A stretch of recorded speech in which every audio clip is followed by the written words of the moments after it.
It's been up and down. I think that we've played a challenging schedule intentionally to try and identify some areas of strength and weakness, kind of heading into a conference schedule. And we've seen some really good versions of ourselves. We've seen some less than stellar versions of ourselves. So I think it's very much a work in progress.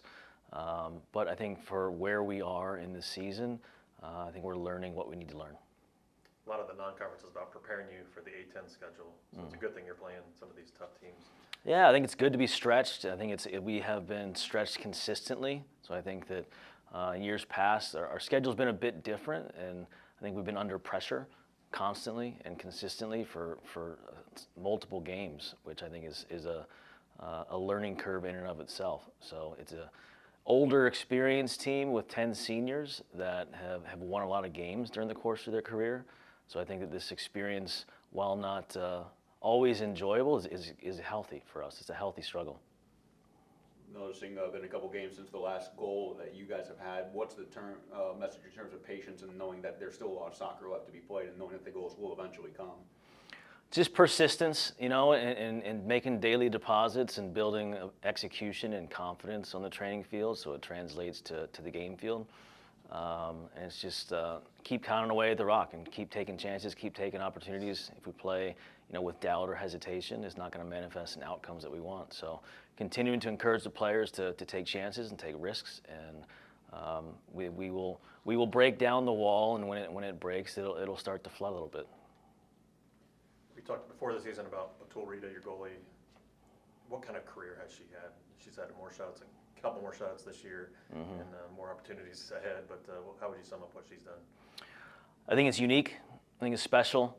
I think the statistics would point to her being the best goalkeeper in the history of the program, which I would agree with. And she's on pace to further extend a shutout record that will be very challenging to beat. But she has done a lot of great things and had a lot of great matches. I think the thing that's grown the most with hers, I think she's having more of an influence on teammates as a leader and daily standards. So she's fun to work with. She's fun to train. She's a great teammate. She's a great leader, and she's certainly a great goalkeeper. What makes her so good? Is it instincts, quickness, decision making? I think she's got a little bit of everything. She's a great athlete. She was a multi-sport athlete growing up. She was a great basketball player in addition to being a great soccer player. She can make the game-changing saves, keep the ball out of the net. She's also very good with the ball at her feet.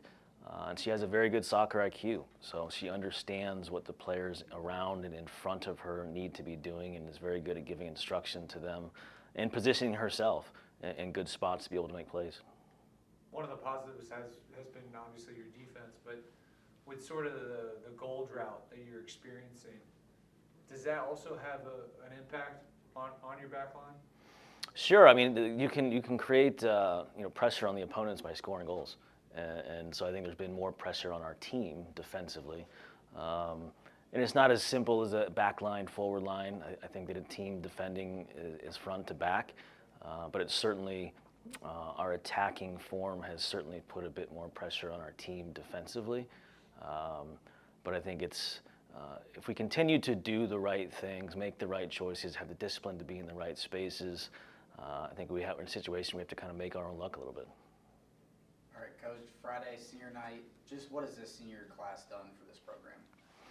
Done a great deal. There's 10 seniors, and it's a diverse class. So 6 of those seniors have been here for 4 years, which in this era is probably a bit uncommon. 4 transferred in. So there's people who've been here for 4, 3, and 2 years. But the level of contribution on the field's been pretty significant. The level of contribution, culturally has been significant in the classroom and in the community. And they've won a lot of games, over the course of their career. They're averaging 12, 13 wins a season for their career so far. So I think that they have been immense. It's been a great class for us. Going forward? Yeah, I definitely feel confident in our team and our abilities and our potential. I think we're trying to work some things out, some little kinks within our team, but obviously a couple games didn't go our way, and I think we could have, performed better as a team, but I'm confident in our abilities, and I'm excited moving forward. You've had a great career here. When you look back at it, what stands out? What would you say about your years at Dayton? I would say I wasn't prepared for it. You know, I'm super happy for the opportunity to play for 4 years as of now, and I'm happy to have played with the teammates that I've had and, you know, built up this resume of mine, but I couldn't have done it without my teammates and my coaches, my family. The university motto is learn, lead, and serve. How does that apply to the pitch?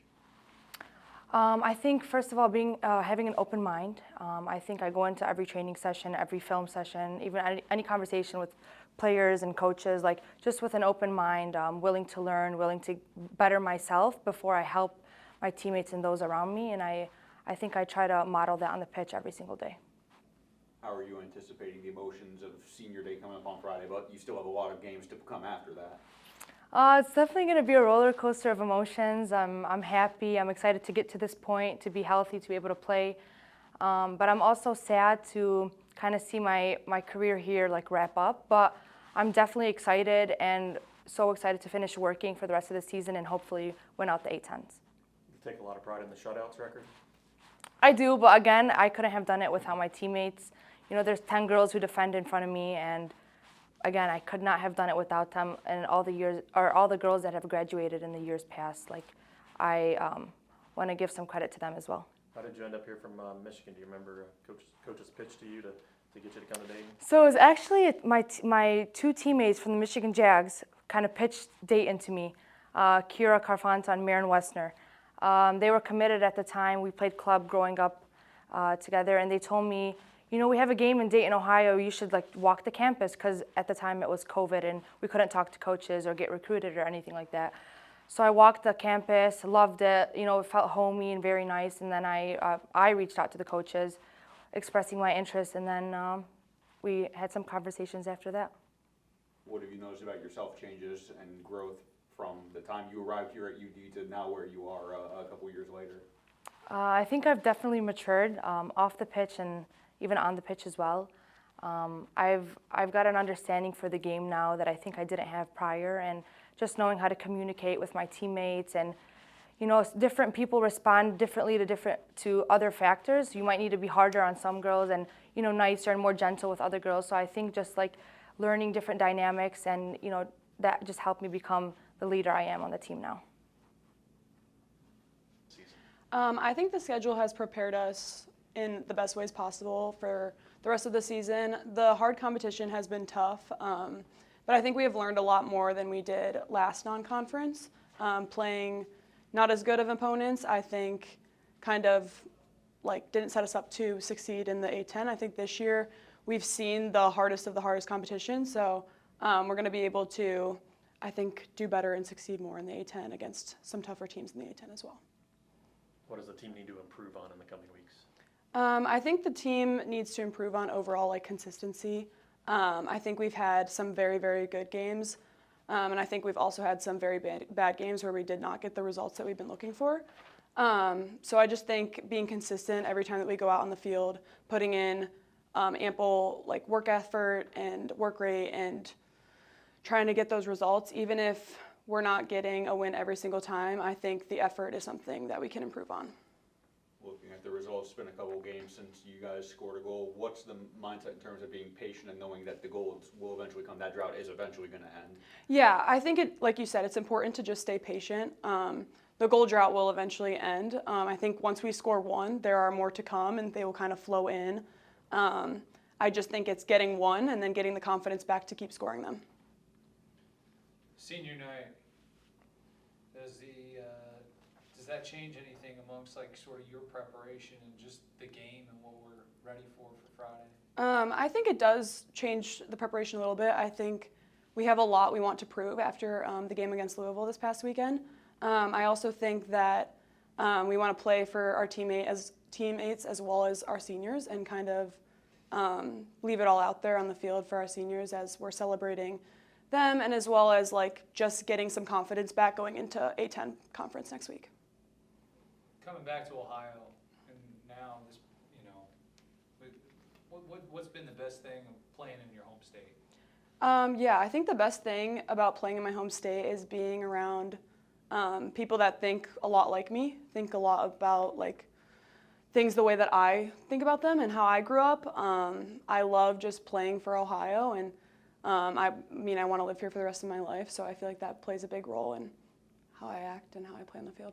Just a curious question, other side of the pitch for Friday, Medina native, do you know each other? Do you know some of the other players for the Zips? Yeah, I do know a couple of players, not closely, but I do know some of the players, and I think they'll be a good team to play.